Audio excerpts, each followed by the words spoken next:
Welcome to YouTube channel. നിങ്ങൾക്കൊരു കാര്യം കാണിച്ചു തരാം ഞാൻ. Hi watermelon. ഇത് ബനാന,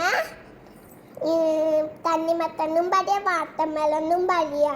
ഇത് കുട്ടികൾ നന്നായി കഴിക്കണം. ഇതിൽ നിറയെ വൈറ്റമിൻ എയും വൈറ്റമിൻ സിയും ഉണ്ട്. ഇത് കുട്ടികൾ നന്നായി കഴിക്കണം. ഇതമ്മന്റെ സ്കിന്നിന് നല്ലതാണ്. ഈ തണ്ണിമത്തനിൽ ഒരുപാട് വാട്ടർ ഉണ്ട്.